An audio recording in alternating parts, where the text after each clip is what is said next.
Levítico 21, versículos 13 e 14, está escrito assim: e ele tomará uma mulher na sua virgindade, viúva, ou repudiada, ou desonrada, ou prostituta, estas não tomará, mas virgem dos seus povos tomará por mulher. Vou ler de novo o versículo 13: e ele tomará uma mulher na sua virgindade. Ele quem? O sumo sacerdote. Você pode declarar comigo: o sumo sacerdote só pode casar com a mulher virgem. Você crê que Deus vai falar conosco? Ocupe então suas mãos por gentileza. Vamos dar ao Senhor a sua palavra. Melhor salva de palmas que vocês a Deus. Peço que os senhores aplaudindo, vai glorificando. Senhor nosso Deus e Pai, Deus bendito, santo, amado e todo-poderoso, nos unimos para caminhar, para te perdoar, para glorificar e exaltar o teu nome. A tua igreja, o teu povo, a qual te glorifica, abençoa as glórias, receba o louvor da tua igreja. E por essa mesma pessoa, para derramando a tua graça, a tua bênção, a tua virtude, o teu poder. Ninguém vai ouvir o homem falar. Vamos entregar no dizer, todos vão ouvir a tua voz, a tua palavra. Também faz de pregador, a boca do mensageiro. E diminua, que o Senhor cresça, colocando na feira do obstáculo, e envia a tua palavra com poder e autoridade. E que a tua palavra ela dá e produza o resultado para que possa ser enviada em nome do Senhor Jesus. Diga amém, Senhor. Quero que eu assente por gentileza, mas preste muita atenção, não se distraia. Se você trouxe aí papel e caneta, tome nota de que vai vir aprender. Se trouxe o celular, coloque no modo avião, abre o bloco de notas e tome nota. Deus quer a palavra não só no papel, no meio digital, mas no nosso coração. Amém? Muito bem. Aqui no livro do Levítico, e em especial aqui no capítulo 21, nós encontramos a lei acerca dos sacerdotes. O que deveria e o que não deveria ser feito, entre tantas outras coisas, encontramos aqui na porção lida, tratando a respeito do sumo sacerdote. Lembrando que aqui no livro de Levítico encontramos várias vezes o Senhor repetindo de maneira enfática: sejam santos porque eu sou santo. Encontramos aqui no tabernáculo, nesse templo, Deus é santo, logo o seu povo tem que ser santo. O tabernáculo é santo, o altar é santo, o dízimo é santo, a oferta é santa, tudo é santo, porque Deus é santo. Deus estabelece então aqui, de maneira clara, que o sumo sacerdote só poderia casar com uma mulher virgem. E deixa claro aqui: não pode casar com viúva, não pode casar com repudiada, com desonrada, com prostituta, dessas aí não, somente com a mulher virgem. E ao longo da Escritura, encontramos várias mulheres que foram virgens. Você bem sabe que virgindade é símbolo de pureza, virgindade é símbolo de castidade, daquilo que permanece intacto. Na Bíblia temos vários exemplos de mulheres virgens, como por exemplo, Gênesis 24, Isaac fica muito triste com a perda da mãe, Sara morreu, e aí Abraão vem o seu bebê, de 37 anos. Você sabe que para o pai e para a mãe o filho é sempre um bebê, está falando isso pela manhã, pela tarde. E aí o Abraão manda lá o Eliezer buscar uma esposa para o seu filho, e o seu filho Isaac vai se casar aos 40 anos de idade. Mas quando Abraão manda Eliezer buscar, não poderia ser qualquer mulher de qualquer jeito. Em primeiro lugar, uma moça virgem. Orienta lá o Eliezer vai. Quando chega lá, Gênesis 24, 6, escrito que a moça era linda, formosa à vista, e era virgem. E aí ele vai falar lá com o pessoal, vai trazer a Rebeca, que vai se casar com o Isaac. A Bíblia nos conta também, séculos e séculos depois, lá na Pérsia, um belo dia o rei Assuero decide dar um banquete para os seus nobres. Ele era o homem mais poderoso do mundo naquela época, e lá pelas tantas, cheio de cachaça na cabeça, ele resolve expor a sua esposa, mandando trazê-la para exibi-la como um troféu, a mulher mais linda, a Miss Universo da época. E a rainha Vasti diz: não vou coisa nenhuma. Está pensando que eu sou o quê? É me exibir para esse bando cachaceiro? Não vou. E aí, quando os nobres do rei ouvem aquilo, falou: rei, o negócio aí não está bom, não, você precisa tomar uma atitude. Se a mulherada do rei inteiro ouve o que a rainha disse, aí esse casamento vai terminar pior, o negócio não está bom, não. Toma atitude. Já que ela não quer te obedecer, escolha outra mulher, outra rainha. E aí, o rei recebe o conselho de organizar o que equivale aos nossos dias hoje, um concurso de Miss Universo. Qual era o primeiro requisito para participar daquele concurso de beleza? Ser moça virgem. Olha só. E foram escolhidas diversas moças, entre elas a Hadassa. A Esther passou por um tratamento de beleza de 3 meses para poder ser apresentada diante do rei, mas tinha que ser uma moça virgem. Séculos depois, encontramos a escritura nos relatando que um anjo chamado Gabriel é enviado lá no norte de Israel, a Galileia, mais precisamente uma cidade chamada Nazaré, justamente visitar uma moça virgem, cujo nome era Maria, e o anjo chega a ela e diz: salve, agraciada, bendita és tu entre as mulheres, e bendito será o fruto do teu ventre. E aí o anjo vai deixar claro, né? Quando ela ouve aquilo, ela fica assustada. Primeiro, já tem mais de 500 anos que um anjo não aparece. Já não é uma coisa comum um anjo aparecer. Já tem mais de 500 que um anjo não aparece para o povo de Deus. E aparece uma moça virgem anunciando, né, chamando ela de maneira diferente, uma saudação inédita. Ela fica já, como diz, né, o mineiro com a pulga atrás da orelha. E aí, considerando aquela saudação, o anjo diz: você vai conceber e você vai ter um filho. E a Maria: como? Se eu sou virgem, estou noiva com José, nunca tive nada com José. E o anjo deixa claro: o Espírito Santo vai descer sobre você, e você vai ter um filho, e o nome dele, né, será Jesus, ele será o Filho de Deus. E assim aconteceu. Encontramos na Bíblia, além de moças, encontramos o próprio Deus comparando Jerusalém, a cidade inteira, com uma virgem. Depois você lê lá, Ezequiel 16, Deus vai descrever, a partir do versículo 7, a cidade de Jerusalém como uma mulher, a ponto de falar que os seios cresceram, que o cabelo cresceu, falar que, não é, o Senhor a lavou, não é, limpou o seu sangue, cobriu com o seu manto, falando que o Senhor a tomou Jerusalém como esposa, que deu ouro, que deu prata, que fez um compromisso, uma aliança, um casamento, não é? Deus deixando claro que abençoou, que cresceu, que prosperou. Ezequiel 16:14 diz: e correu a tua fama entre as nações por causa da tua formosura, pois era perfeita por causa da minha glória que eu tinha posto sobre ti. Quando isso aconteceu? O governo Davi toma Jebus e muda o nome do lugar de Jebus para Jerusalém. No governo de Davi, a próxima medida após tomar a cidade, a primeira medida é trazer a arca da aliança. É para mandar um recado para toda a nação: embora ele esteja do trono, o rei aqui é o Senhor. Ele prepara a tenda. No dia que traz a arca da aliança, é bem verdade que ele deu uma canelada no começo, por isso que a arca foi ficar na casa do Obed-Edom durante 3 meses, mas depois ele entendeu o jeito certo, a maneira certa de fazer, e aí ele prepara tudo. E aí, no dia que a arca vai chegar, ele tira a coroa da cabeça, ele tira o manto, e ele se porta como um servo, já mandando um recado para todo o povo: o rei aqui é o Senhor, é o Todo-Poderoso, é ele que tem que ser adorado, reverenciado.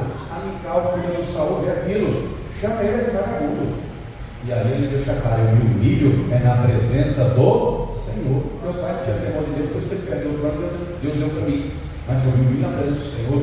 Aquela tenda, ali Davi estabelece o culto. Começamos o louvor, o culto com louvor até hoje, há 3.000 anos, porque Davi estabeleceu turnos de louvor e adoração, estabeleceu o sacerdócio contínuo ali em volta da arca, O que Deus está dizendo em Ezequiel 16 é que lá naquele tempo Deus estava em primeiro lugar, e Davi lutou e venceu, expandiu a nação, e a nação cresceu, e Jerusalém cresceu, se tornou próspera. Diga comigo: porque Deus estava lá, porque a bênção do Senhor estava lá, por causa da glória do Senhor. Todos esses exemplos, seja de mulher, seja de Jerusalém, aponta de maneira clara, diga comigo, para a igreja. Para a igreja. Paulo vai dizer, segundo aos Coríntios capítulo 11, versículo 2: porque estou zeloso de vós, dizer de Deus, porque vos tenho preparado para vos apresentar como uma virgem pura a um marido, a saber, a Cristo. Lemos o início da mensagem, O sumo sacerdote só casa com mulher virgem, tem que ser pura. E aqui o texto de Paulo deixa claro que ele está preparando a igreja para casar com Cristo. O escritor aos Hebreus apresenta Jesus de maneira clara como sumo sacerdote, superior a Arão, sumo sacerdote segundo a ordem de Melquisedeque. No capítulo 7, versículo 26, é escrito: porque nos convinha o sumo sacerdote, santo, inocente, imaculado, separar os pecados, feito mais sublime do que os céus. Não necessita de sacrifícios por si, ele se ofereceu a si mesmo como sacrifício vivo. Ele então é o nosso sumo sacerdote. Se então a igreja é o noivo, se então Cristo é o noivo, tem que ter festa de casamento. E diga comigo: o casamento está marcado. Não, só quem está vendo, diga eu. Quem está acordado, diga eu. Quem está dormindo, diga eu. Então agora, diga assim, o casamento já tem data marcada. Eu e você não sabemos ainda, mas o noivo já sabe a data. Ele contou em Mateus 22 uma parábola. Ele vai dizer: o reino dos céus é semelhante a um rei que celebrou as bodas do seu filho. E ele vai contar a parábola. Em Apocalipse 19 é relatado como será a festa de casamento, né? Como será a festa de casamento. Tem um ditado que diz assim: quem casa quer. Será que o noivo preparou casa? João 14 ele diz: não se turbe o vosso coração, crede em Deus, crede também em mim. Na casa de meu pai há muitas moradas. Se não fosse assim, vou ter dito: vou preparar-vos lugar, e virei outra vez e vos levarei para que onde quer que eu esteja, estejais vós também. Compreenda você que ele não está falando da morada celestial em si. Como assim, pastor? A morada celestial está preparada antes da fundação do mundo. Porque Jesus é o Cordeiro de Deus que foi morto antes da fundação do mundo. Quando ele diz: vou preparar o lugar, ele foi preparar o acesso. Como assim, pastor? Quando ele diz isso é porque ele tem que ir para a cruz. E para entrar lá, só, diga comigo, só entra quem é lavado e remido no sangue do Cordeiro, o novo e vivo caminho. Ele preparou com o sangue dele para ver você estar nos lá. Então a morada já está preparada. Só que o rei, o sumo sacerdote, sua casa com a virgem. Não se cura, e a igreja tem que se cura. Encontramos lá, falamos há pouco de Jerusalém, lá no capítulo 16 de Ezequiel, depois você lê, a partir do versículo 15, começa a relatar como Jerusalém se prostituiu, abandonou a Deus. O reinado de Salomão, e Deus apareceu 3 vezes a Salomão, e Deus alertou Salomão, né? Se você ler no livro de Crônicas, capítulo 7, a resposta à oração de Salomão, Deus deixou claro: ó, achei legal o templo, gostei, joia, paterna, legal, meus olhos vão estar aqui, meus ouvidos vão estar aqui. Se o meu povo se chama pelo meu nome, se humilhar, orar, buscar a minha face, se converter os nossos caminhos, eu ouvirei do céu, perdoarei os pecados, sararei a terra. Quanto a ti, especificamente Salomão, se você não tiver o coração na minha presença como teu pai, não vai faltar sucessor. Mas se desviar, destrua essa casa, bota abaixo, e quem passar vai dizer: o que esse povo aprontou por Deus deles para uma tragédia dessa? Infelizmente é isso que vai acontecer. O próprio Salomão não conserva o coração do Senhor. Salomão ainda pequeno, Deus havia prometido através do profeta Natan que durante o reinado dele seria um reinado de paz, não haveria guerra. Ao invés de ele se manter fiel, ele vai costurar a paz com casamentos. E ele vai casar com todas as mulheres, né, filhas dos reis vizinhos. E vai casar com mulheres de todos os povos, fazendo o que é contrário à Escritura. Deus sempre disse que não era para fazer isso. Deus falou isso através de Moisés, falou isso através de Josué, mas ele teve quantas mulheres? Você lembra? Alguém já ouviu aquela música do Martim da Vila? Já tive mulheres de todas as cores, de várias idades, e muitos. Talvez, quem sabe, ele se inspirou no Salomão, não? 1000 mulheres. Mas a Bíblia diz que o coração de Salomão não se manteve firme. Ele construiu templos, altares para suas esposas, e ele mesmo caiu na idolatria. É o que Ezequiel vai dizer lá: se prostituiu, pagou para prostituir. O ouro e a prata que Deus deu, entregou a outros deuses, né? O trigo, o moço, fazer tudo que Deus abençoou, entregou para outros, porque não guardou para lá. E o livro dos reis traz, o livro de Crônicas também, de maneira evidente, quando vem um que mira em Davi, o espelho é Davi, a referência é Davi, o rei vai muito bem, né? O Josafá, Ezequias, o Josias, mas quando a referência não é Davi, o rei vai ladeira abaixo, vai ruim, vai mal, vai péssimo, porque deixou a Deus. Isaías 4, eu quero ler com você só o versículo 1, porque a Bíblia foi escrita para nos ensinar, para nos instruir. Lembre-se, o sacerdote só casa com virgem pura. E aqui o texto nos diz, nós temos que estar de olhos abertos para não cair no mesmo erro que o povo do tempo passado caiu. Isaías 4, versículo 1 nos diz assim: e 7 mulheres naquele dia lançarão mão de um homem, dizendo: nós comeremos o nosso pão e nos vestiremos de nossas vestes, tão somente queremos que sejamos chamadas pelo teu nome. Tira o nosso prova, o nosso perdão. O contexto do texto era tempo de guerra, e quem é que vai para a guerra? A mulher ou o homem? Homem. Esse é o contexto do texto. E os homens morreram, não é? E nesse tempo já tem uma estatística que continua até os nossos dias. A população feminina é 7 vezes maior do que a população masculina, ou seja, tem 7 vezes mais mulheres que homens. E nesse tempo aqui, essas todas são viúvas. E elas querem um homem. Mas qual é a única coisa que elas querem desse homem? Diga comigo, só o nome. Não é nada. Você sabe que o registro de casamento no mundo existe há muito pouco tempo. Né? Quem criou o contrato social foi na Europa, Jean-Jacques Rousseau. E são diversas as modalidades do contrato social, dentre elas o pacto antinupcial. É aquela documentação que você vai lá no cartório para entrar, né? Prepara-se para o casamento. E no nosso país, a lei de registros públicos data aí de pouco mais de 60 anos. É recentíssimo, comparando aí com a história da humanidade. Né? Mas o casamento, juridicamente falando, é o ato jurídico mais solene do direito brasileiro. Não existe nada mais solene do casamento. Abrir empresa, se for um MEI, abre 5 minutos. Se for uma sociedade, uma limitada, em pouco tempo, até uma SA, que é a maior empresa maior, por poucos dias. O casamento é soleníssimo. Da data que marca até a celebração é pelo menos 30 dias. Hoje, para a coisa estar mais prática, chegou lá para casar, já está tudo pronto, mas é soleníssimo porque o celebrante, e muita gente pensa que é juiz, fala juiz e paz, mas é alguém que fez um curso lá para celebrante, só isso, não é juiz juridicamente falando, não tem poder de mando, não tem autoridade, não tem fora do Estado, nada disso. É alguém como funcionário do cartório que fez lá um curso e pode celebrar casamento, só isso. Ele vai perguntar, porque a lei impõe, é de livre e espontânea vontade que você está fazendo? Pergunta para um e para outro. Se disser sim, joia, casa, e a sentença está pronta. Se disser não, acabou o casamento. Rasga tudo, já era. Não casa, não casa. Conheço até casos de gente que na hora da celebração quis brincar. Acho que não. Acabou. Não tem brincadeira nessa hora. Não tem brincadeira. Ou é sim ou não, não tem brincadeira. Anulou, já era. Né? Anulou, já era. É tão solene, vou lhe contar um caso aqui rapidinho. Lá em Natal, um casal de obreiros da igreja que pastoreávamos, eles eram namorados, noivos, e foram na entrada lá no casamento.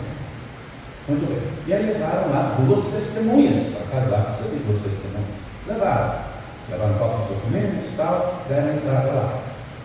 E aí, um belo dia, né, eles falam comigo e minha esposa: ô pastor, nós queremos ser o padrinho lá no dia do casamento. Pode ser? Eu falei: claro, vai ser um prazer, vai ser uma honra, vamos lá. E aí fomos, no dia do casamento, marcou mais um mês para frente e tal, era um dia de sábado, chegamos lá, só que eles esqueceram um detalhe: no momento da celebração, quem assina são as mesmas testemunhas de quando deu entrada. Não avisaram, as testemunhas não estavam lá. E aí, na hora que o celebrando, né, vai chamando, se você já casou de uns 15 anos para cá, já está um negócio mais rápido, né, bem rápido. Vai chamando, Felipe e Adriana, chega lá, somos nós, tá? Cadê fulano e Beltrano? Um olha para a cara do outro: você não chamou não? Não, pensei que você quer chamar. E um olha para a cara do outro. Nenhum dos dois lembrou e chamou os testemunhos. E aí eu estava do lado, né? E eu celebrando para falar: já que não tem as testemunhas, então vocês não vão poder casar hoje. Vão ter que esperar mais 3 meses, só no próximo casamento, na próxima celebração. E aí na hora eu falei: opa, calma, eles vão casar hoje. Por quê? Peguei o documento da minha esposa, já sutilmente eu tenho, né, RG, tenho carteira de habilitação, mas sutilmente eu peguei a carteirinha da OAB e coloquei: eles vão casar hoje. Não, mas é que ele preparou outro termo. Eu falei: pode preparar que eu e minha esposa vamos assinar e ele vai casar hoje. Ah, mas tem que ver. Eu falei: chama o diretor do cartório que conversa com eles vão casar hoje. Sorrindo assim alegremente, né? Ele viu a carteirinha e falou: aguarda uns 10 minutos que eu vou preparar outro termo. E aí foi lá, preparou outro. Mas você compreende a formalidade, a solenidade do casamento, a seriedade da coisa. O texto que lemos aqui em Isaías 4 fala de mulheres que só querem um nome. Vamos agora para a aplicação espiritual. Só querem um nome, né? E lembrando que quando casa antigamente, somente a mulher pegava o nome do marido. Era texto de lei. Hoje não, hoje já mudou. Hoje o marido pode pegar o nome da mulher, a mulher pode pegar o nome do marido, mas antigamente era só, ou não pode pegar o nome nenhum se quiser, se não quiser nenhum dos nomes, fica os 2 nomes solteiros, mas pode trocar o nome, enfim. Mas antigamente era obrigatório só o nome do homem no nome da mulher. Essa aqui, o texto diz, só tem o nome do marido. e deixam claro, queremos o nosso pão e já temos as nossas regras. Vamos entender aqui. Pão aqui está tratando de quê? Não é só de comida, não é? Como diz o ditado, saco vazio não para e pede. Precisamos comer, não é verdade? Precisamos comer. Só que aqui o pão não é só comida. Jesus disse, a Bíblia diz, nem só de pão viverá o homem, mas de toda... O que essa mulher aqui, essas mulheres aqui estão dizendo? Noivo, fulano, só quer o seu nome. Agora, as regras, o alimento, deixa que eu me viro. O texto está falando de gente, né, que quer o nome de Jesus, mas não quer a palavra de Jesus. Não quer obedecer, não quer comer do pão que ele dá. Ele disse, eu sou o pão vivo que desceu do céu. Quem estabelece as regras do relacionamento da vida é Deus. Se eu quero viver com Deus, se eu quero ter casamento, aliança com Deus, eu tenho que obedecer aquilo que eu acho, o que eu imagino, o que dá na minha telha. Não, as regras dele estão aonde? Aqui na palavra, não é? Por isso que a parte mais difícil da vida com Deus não é nem conhecer a palavra, é praticar a palavra. Conhecer é relativamente fácil, o difícil é praticar. Tem coisas que são fáceis, tem outras que são difíceis, porque movem o nosso coração, nosso ego, né? Vamos pisando, vamos moldando, né? Você lembra lá de Jeremias 18, o vaso na mão do oleiro? Por que o vaso quebrou? Porque tinha uma pedra lá no meio e não era mais para ter. Então a palavra, né, tem promessas, claro que tem promessas, mas também tem instrução, tem correção. A palavra traz promessas de bênçãos, muitas. Deus tem para nós não é uma bênção ou duas. Levanta a mão e declara uma vida abençoada. Mas para ter uma vida abençoada tem que obedecer. Deuteronômio 28. Se ouvir e obedecer, as bênçãos virão e alcançarão. Mas quem estabelece as regras é o Senhor. Num casamento normal, entre homem e mulher, não é? Quem já é casado, levanta a mão. Quando casou, tem que repetir algumas coisas. O voto, prometo, dependendo de quem celebra, vai dizer, não é prometo, não, juro, que vou te amar, te respeitar, te honrar, te ser fiel. Quando? Até quando? Até a primeira luta, até a primeira dificuldade, até a primeira dívida, na alegria e na tristeza, na saúde, na doença, na riqueza, na pobreza, até que a morte. Eu não sei muito tempo, não. Eu acho que não conheço ninguém que casou pensando em morrer, né? Pensa em viver e viver é muito tempo. Se no casamento entre um homem e uma mulher a promessa é até que a morte separe, irmão, com Deus a morte não separa não, porque a Bíblia diz, estragada foi a morte na vitória, com Deus a aliança eterna. Mas um casamento para ser saudável está baseado em princípios, honra, fidelidade, amor, respeito, né? Tudo isso tem que ser vivido, praticado. O casamento não pode ser de aparência. Eu não sei você, se você conhece, mas eu conheço casados há anos. Para os outros, tudo bem, tudo jóia, para os de fora. Dentro de casa, um dorme num quarto, outro dorme no outro. Que casamento é esse, intimidade? Que casamento é esse? Né? Que um dorme no quarto, outro dorme no outro. Casamento fachada, casamento de aparência. Né? Então, quem estabelece aqui as regras é o Senhor. O pão é dele, né? O pão é dele. Na oração conhecida como do Pai Nosso, o Senhor ora dizendo, o pão nosso de cada dia nos dá hoje. E esse pão nosso não é só comida literal, o pãozinho que a gente come, arroz com feijão, é a palavra todos os dias que tem que entrar nesse coração, no teu coração. As regras então são do Senhor. Amados, preste atenção, nós estamos no tempo do fim. As heresias estão aí aos montes, ensinos distorcidos, heresias aos montes, falsos evangelhos, não é que hoje não é esse exemplo de Paulo. Gálatas capítulo 1, versículo 8, se alguém pregar outro evangelho além desse, seja anátema. Romanos 1,16, não me envergonhe do evangelho de Jesus Cristo, porque é o poder de Deus para a salvação de todo aquele que crê, e o evangelho é Jesus no centro, não é o ser humano no centro. Tem aí pregadores com milhões e milhões de seguidores nas redes sociais dizendo, você é o centro do evangelho, Deus vai fazer o que você quer, você quer ser filho do diabo, é a voz doce da verdade do Satanás. Eu não sou o centro do evangelho, você não é o centro do evangelho, Jesus é o centro do evangelho, ele é o centro da palavra, ele divide a história, porque dele, por ele, para ele, são todas as coisas, é ele, não sou eu, o evangelho é sobre ele, o evangelho é boa nova. Qual boa nova? Filho, para que todo aquele que nele crê não pereça, mas tenha a vida eterna. Mas eu tenho que crer, eu tenho que me arrepender. O Evangelho não é sobre mim, é sobre ele. Não é? Ele diz: eu edificarei a minha igreja, e as portas do inferno não prevalecerão contra ela. A igreja não é um prédio. Nos reunimos aqui no templo. A igreja somos nós reunidos. Não são as cadeiras. Jesus não morreu por cadeira, não morreu por um piso, não morreu por um forro de isopor. Jesus morreu por mim, por você. Nós reunidos aqui somos igreja. Nós reunidos na praia somos igreja, na praça, no shopping, na casa. A igreja somos nós, é o povo reunido. Agora, esse povo tem que viver conforme a vontade dele, a palavra dele, o pão dele. Ele é o pão vivo que desceu do céu, e a palavra é dele. Essas mulheres aqui, além de quererem o próprio pão, ou seja, a própria regra, a própria doutrina, e aí tem das mais variadas. Inclusive, há um ditado por aí que diz: toda religião leva a Deus. Isso é mentira do diabo. Isso é mentira do diabo. Mas o texto diz mais: além dessas mulheres quererem o próprio pão, querem vestir a própria roupa, a própria veste. Vamos entender aqui. Lá no Éden, Gênesis 2:25 diz que o Adão e a Eva estavam nus e não se envergonhavam.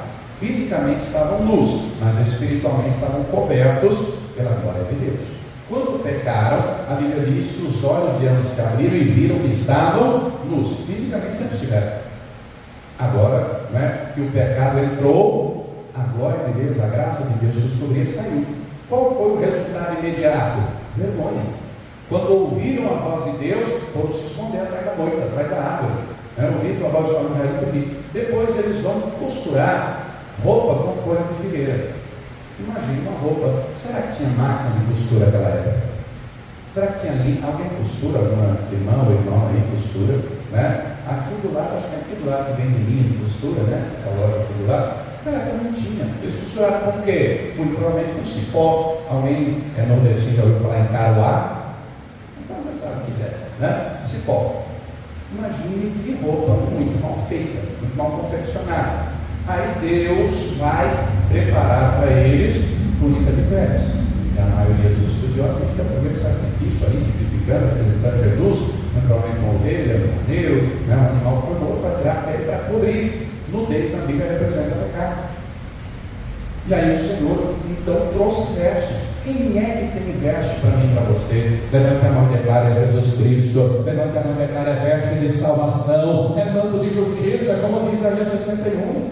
Então, quando essas mulheres dizem, eu me visto a minha roupa, ou seja, eu me salvo sozinho, eu não preciso de Jesus. Está entendendo a seriedade da coisa? Isso é perigoso, querido, querida. É Jesus no centro, é a palavra dele, as regras dele. Quem diz estar em Cristo, 1 João 2,6, tem que andar como ele andou. Quem dá a veste é ele, a veste de salvação. Mas, quando cremos, e se você não crê, você vai crer hoje, daqui a pouco vamos fazer o apelo, você entrega a vida para Jesus, você já vai receber hoje essa veste de salvação. Mas os que já creram, já receberam, diga comigo, tem que manter a roupa branca, porque a roupa pode sujar. Você bem sabe que, via de regra, qual era a cor do vestido da noiva? Embora que hoje em dia o negócio está muito louco. Eu já vi noiva casando aí com um vestido de salmão, e aí, um vestido vermelho e até preto. Que coisa, não? Mas via de regra, qual é a cor do vestido da noiva? Branco, Não é por acaso que está escrito, Eclesiastes 9:8: em todo tempo sejam alvas as suas vestes, roupa branca, e nunca falta óleo sobre a tua cabeça. Jesus promete lá, a igreja de Sardes: o que vencer será vestido de vestes brancas. Apocalipse 3,18, a igreja do céu diz: aconselho que de mim compre ouro provado no fogo, para que riquezas e vestes brancas para que te vistas. É Ele que tem para nós veste branca, e se sujar, Ele tem para mim e para você o alvejante mais poderoso do mundo. E eu comigo é o sangue do Cordeiro que nos lava as vestes. É bem-aventurado quem lava as roupas com o sangue do Cordeiro. Mas ele comigo: o sumo sacerdote só casa com virgem pura. Se sabemos então que temos a festa de casamento para participar, se sabemos então que já temos o noivo, o casamento está marcado, não sei a data, o que eu tenho que fazer? O que você acha que nós temos que fazer? Diga comigo: se prepara. Em Mateus 25, Jesus conta uma parábola escatológica sobre 10 virgens, 10 virgens, todas tinham lâmpada, todas aguardavam o noivo, todas adormeceram. Mas à meia-noite ouviu-se um grito: o noivo está chegando! Você imagina acordar no susto? Alguém já acordou assustado? O irmão deu mora numa bênção, eu moro assim, a rua encostada na ladeira, assim, da Avenida Zélia, né? Pertinho assim, no começo da rua, e desce os abençoados, já durmo um pouco, não está para você, desce os abençoados, acaba pá, pá, pá, pá. Eu falo, meu Deus do céu, pode assustar, você é quietinho. Uma vez, há anos atrás, eu fui no Rio de Janeiro, na casa lá do pastor amigo meu, perto da nossa sede lá da Vila da Penha. Ele morava atrás do Shopping Carioca, e no final da rua dele era o Morro do Alemão. E aí minha esposa e eu fomos dormir lá, enfim, e ele falou assim: ô pastor, se de noite você ouvir barulho de tiro, é tiro, mas você não levanta. Porque aqui a turma troca tiro de fuzil, metralhadora. Aí eu pensei: ô pastor, você está de brincadeira comigo, você quer botar medo? Ele falou: não estou brincando, não é brincadeira. Se porventura você ouvir barulho de tiro, não vai na janela ver, é perigoso, morre gente direto e bala perdida. Eu, a princípio, eu pensei: está notando mesmo. Esse passe carioca, como é que na série malandragem, né? Não, está de caô com a minha cara, não é claro, pelas tantas da madrugada, pá, pá, pá, pá, pá. Meu Deus, na hora eu lembrei: não levanta, não levanta. Eu acordei assustado, minha esposa também, ficamos ali, ó. E a bala comendo, imagina você acordar isso. Mas voltando aqui, às 10h20 acorda com um grito: o noivo está voltando. Às 10 acorda, toda assim lâmpada. Só que 5 eram preparadas, prudentes, precavidas. 5 tinham levado azeite. Diga comigo: tem que ter lâmpada, mas também tem que ter azeite. Não adianta ter a lâmpada se não tem o azeite. Se não tem o azeite, também não vai ter fogo. Precisa do azeite para ter o fogo, para ter a luz. E aí essas 5 acendem a lâmpada, a candeia, e as outras 5, olha, acabou, vamos sair um pouquinho. Elas: de jeito nenhum, vocês querem, vão comprar. E aquelas 5 saem para comprar. Daí a pouco o noivo chega. E Jesus diz na parábola que as que estavam preparadas entraram para as bodas, para a festa, né? O contexto do casamento judaico, o noivo que ia lá para buscar e trazer para a festa na sua casa. Quando as outras chegam e batem na porta, o noivo sai, e elas não chamam de noivo, elas chamam de Senhor. Você lembra qual foi a resposta que o noivo deu, que o Senhor deu? O Senhor, quando as outras baterem na porta, ele respondeu e disse: não vos conheço. Não entrou, não teve segunda chance. Ou entra, ou fica do lado de fora. E aí Jesus termina a parábola dizendo: vigiai, pois, porque não sabeis o dia nem a hora em que o Filho do Homem há de vir. Se eu não sei o dia nem a hora, depois de uma instrução dessa, o que nós temos que fazer? Diga comigo: se preparar. E a questão é: você está se preparando? Porque algo que o diabo nos nossos dias usa sutilmente é a distração. Sutilmente, né? Na igreja de Atos, o diabo nos atracar de fora para dentro. Pega os líderes, pega os apóstolos, açoita, manda chicote. Os caras saem dando risada. Ô glória, vamos açoitar pelo nome de Jesus. O diabo, vendo que não deu para atacar de fora para dentro, que a igreja vai crescendo, ele vai resolver atacar de dentro para fora. Um casal, aparentemente de Deus, aparentemente cheio do Espírito Santo, né? Faz dar uma promessa a Deus e dá um bem, né? Trazer bem aos pés dos apóstolos. Mentindo para o Espírito Santo, não deu certo a estratégia, aí ele morreu. Aí o diabo vai agora, em Atos 6, uma nova estratégia. Não dá para atacar de dentro para fora, nem de fora para dentro. Vamos botar um contra o outro. Briga para a comida. Atos 6, a igreja, ele descobre que estava comida. Nos nossos dias, qual é a estratégia? Diz o pastor John Piper que o entretenimento é uma arma poderosa na mão do diabo. Vivemos em dias que o tempo passa muito rápido. Você tem percebido isso ou não? Não é? Pense você com você mesmo, você que trabalha, por exemplo. Quanto tempo você leva de locomoção da sua casa para o trabalho? Ida e volta. Tem gente que demora, calcule aí a ida e a volta. Tem alguém que demora 1 hora ida e volta do trabalho. Mais 1 hora? 2?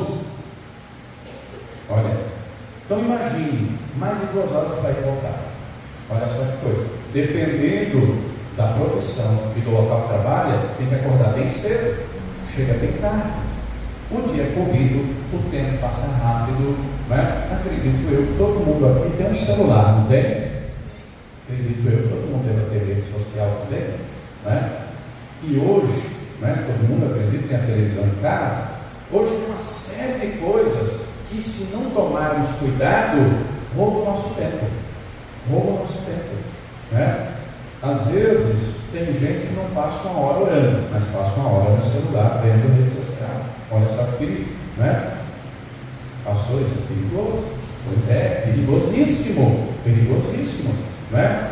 Não significa que a pessoa está em pecado, que está vendo a rede social, o celular é seu, a televisão é sua, mas o diabo distrai sutilmente. Se eu e você não vigiar, somos distraídos. Você pode declarar comigo: o noivo está voltando. E diga assim: ele casa com virgem pura. Então diga para quem está do lado: então te prepara, porque ele vai levar uma igreja santa, lavada no sangue dele. Ele vai levar um povo zeloso, fiel, temente de boas obras, um povo que, embora esteja trabalhando, cuidando dos afazeres da casa da família, está antenado lá com a eternidade, acreditando os sinais estão se cumprindo. Ele está às portas, eu vou me preparar.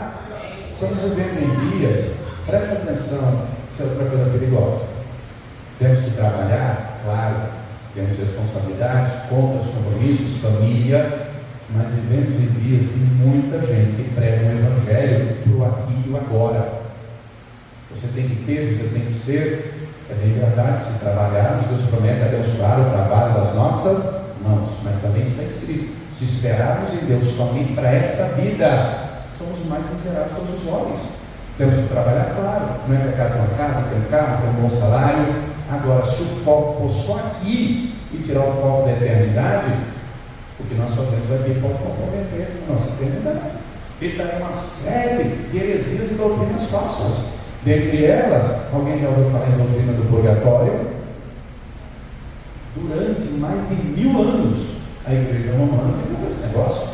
Basicamente, o que é isso? A pessoa morre, o que ensina? Basicamente, resumidamente, a alma vai para o purgatório, para purgar os pecados. E de lá, para subir para o céu, para descer para o inferno. Isso não existe na Bíblia. Isso não tem respaldo bíblico. Não existe, né? Mas o negócio fica ainda pior. Durante o período da Idade Média, a igreja romana, utilizando esse subterfúgio, pegando outros textos, como por exemplo de João 20, quando Jesus diz aos apóstolos: a quem perdoarem os pecados são perdoados, eles vão dizer: olha o que Jesus disse, então o Papa tem poder para perdoar pecados de vivos e de mortos. Mas o negócio evolui. Uma pessoa viva podia comprar a salvação de uma pessoa morta. Isso não existe na Bíblia. E durante séculos e séculos, a igreja romana arrecadou milhões e milhões. Não sei se você sabe, o Vaticano é um país do tamanho de um bairro dentro da cidade de Roma. É um país independente, riquíssimo, riquíssimo, riquíssimo. Tem muito dinheiro, né? Tem muita coisa. Mas essa doutrina foi amplamente divulgada e até hoje isso não existe na Bíblia. Jesus conta a história do rico e do Lázaro, entende como história, não como parábola, porque ele não parábola, ele falou o nome próprio. Nessa ele diz: rico e Lázaro.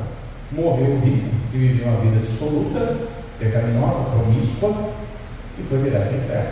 Morreu o Lázaro, que era um mendigo, cujos cachorros lambiam as suas feridas. Não significa que é absoluto que todo rico vai para o inferno, tá? E nem que todo mendigo vai direto para o céu. Deu para entender? Abraão, Isaac, Jacó, Jó, Davi eram riquíssimos e todos foram salvos, né? Nem todo rico vai para o inferno, nem todo rico vai para o céu. Mas Jesus conta que lá no inferno o rico viu Lázaro, lá no seu Abraão. Não disse que o Lázaro viu o rico. E aí o rico vai dizer: Abraão, pede aí para o Lázaro molhar o dedo na água para pingar aqui na minha língua. Eu estou atormentado nessa chama, queimando o corpo inteiro, o fogo não apagava. E o Abraão deixou claro: tem um aviso intransponível, quem está aqui não vai para aí, quem está aí não vem para cá. Querido, querida, essa doutrina do purgatório é antibíblica. Nós somos comprados por bom preço, não foi ouro nem prata. Diga comigo: foi o sangue carmesim do Senhor Jesus, que Ele derramou por mim, mas nós temos que nos preparar cada dia. Para terminar, Mateus 7, versículo 21, olha o que Jesus disse, que nós temos que abrir os olhos.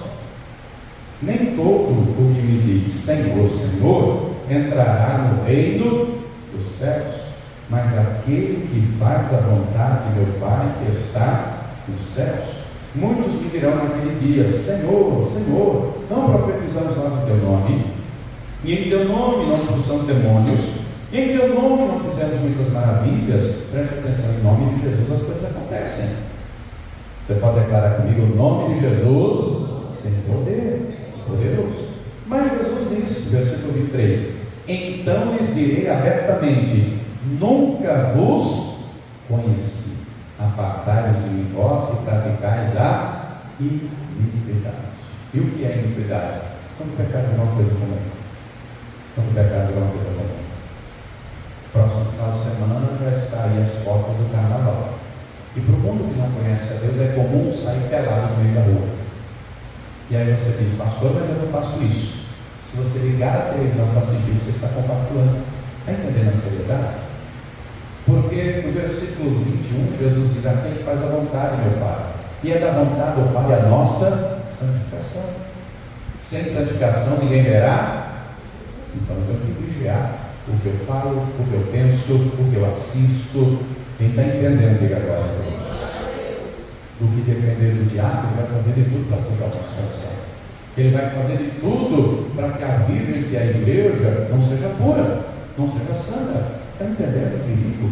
Eu e você temos que vigiar. Depois você vê lá Zacarias 3, a visão do profeta, de um tribunal, está Deus, está Jesus, o diabo à mão direita, fazendo às vezes um promotor, e lá na posição de réu, sumo sacerdote Josué, o diabo acusando, dizendo: está com roupa suja, tem que ser condenado. E o Senhor diz: eu faço para saber que é bem cuidado. Tira a roupa suja e põe uma roupa limpa, nova. Querido, querida, o mundo jaz no maligno, isso não vai mudar. O diabo não vai se converter, ele vai para matar, roubar e destruir. O mundo está podre e a cada dia apodrece mais. E Deus não está preocupado com a quantidade, ele está preocupado com a qualidade. O caminho é estreito e a porta também, não é? A porta é estreita e o caminho é estreito. E eu pergunto: você quer passar por esse caminho estreito, por essa porta estreita? Liga para quem está ao lado, vamos se preparar, porque o noivo está chegando, o casamento está marcado e vai ser linda a festa por toda a eternidade. Mas só vai entrar lá quem é lavado e remido no sangue do Cordeiro, quem tem fogo aqui dentro, quem tem veste branca. Se coloca de pé, meu Deus. Você compreende que a branqueada é? Eu preciso todo dia. Você compreende que a branqueada é? Que não pode deixar faltar o óleo sobre a tua cabeça. Amados, vivemos em dias de evangelho coach, vivemos em dias de tanta heresia. Nada contra o coach é uma maravilha, mas o coach não substitui o evangelho. A oratória não substitui o evangelho. A persuasão não substitui o evangelho.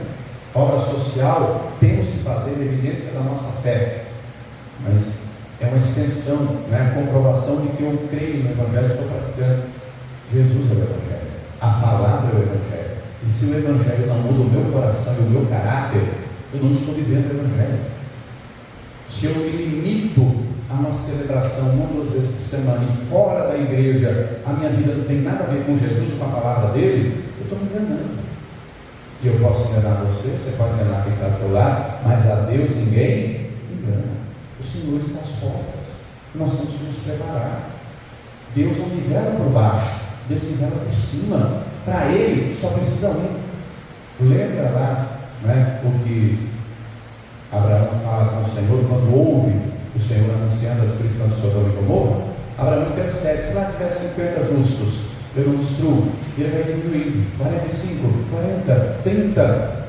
Não tinha 5.